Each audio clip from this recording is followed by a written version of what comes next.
ما علاقة البحر بثقافة السكان الأصليين؟ هذا ما تكشفه علاقة فيونا مايا بالبحر والتي تمتد لأجيال. نساء باكانا، نحن نرى أنفسنا كنساء البحر، وكانت نساؤنا المسنات غواصات ماهرات. إنها الحارسة الكبيرة للمنطقة المقترحة لتاياريجا البحرية المحمية للسكان الأصليين. تعتمد الكثير من ممارساتنا الثقافية على المناطق البحرية، لذا فإن جميع أنواع المحار لدينا وطيور الماتن أو اليولا وقلائد الأصداف والكنالاتريجيا، وكل تلك الأصداف موجودة في هذه المياه. تقع المنطقة المحمية للسكان الأصليين المقترحة حول جزر فورنو في مضيق باس، والمعروفة أيضاً باسم تاياريجا. إنها أول منطقة محمية بحرية للسكان الأصليين في تازمانيا، والتي ستربط 5 جزر محمية للسكان الأصليين، وتشمل الأراضي الرطبة المدرجة في اتفاقية رامسار والمناطق الساحلية ذات الأهمية البيئية. لن تؤثر المنطقة المحمية على المستخدمين الآخرين هنا.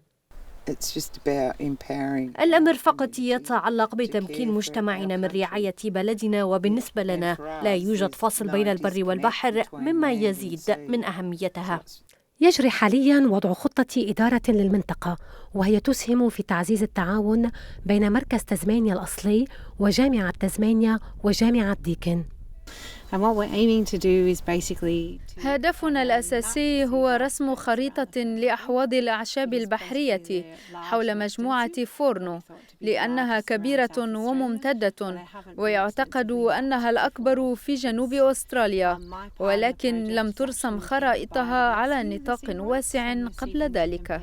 إحدى طرق رسم خرائط الأعشاب البحرية هي استخدام كاميرا لمسح قاع البحر المعروفة باسم باص، حيث يتم إسقاطها لمدة 2 إلى 5 دقائق في كل مرة لعشرات المرات يومياً لقياس انتشار وطول الأعشاب البحرية، بالإضافة إلى الأنواع المختلفة. دراسة الأنواع التي تغذيها الأعشاب البحرية المختلفة وتأثيرات الأعشاب البحرية، ومحاولة معرفة كمية الكربون التي تخزنها أحواض الأعشاب البحرية. يعتقد أن أعشاب البحر أكثر كفاءة ب2 تقريبا من بعض النباتات البرية، لكن ذلك يعتمد إلى حد ما على الغابة البحرية وموقعها. لذا تكمن الفكرة في مطابقة الخريطة مع عينات الكربون الأزرق التي نأخذها والبحث عن سعة تخزينها هنا. يتم العمل مع حراس الغابات لوضع خطة مراقبة طويلة الأمد. يأتي الكثير من طعامنا التقليدي من البحر، لذا من المهم جدا الحفاظ على صحة مياهنا هنا والحد من أي تهديدات قد تتعرض لها المنطقة البحرية. الحفاظ على مياههم للأجيال القادمة.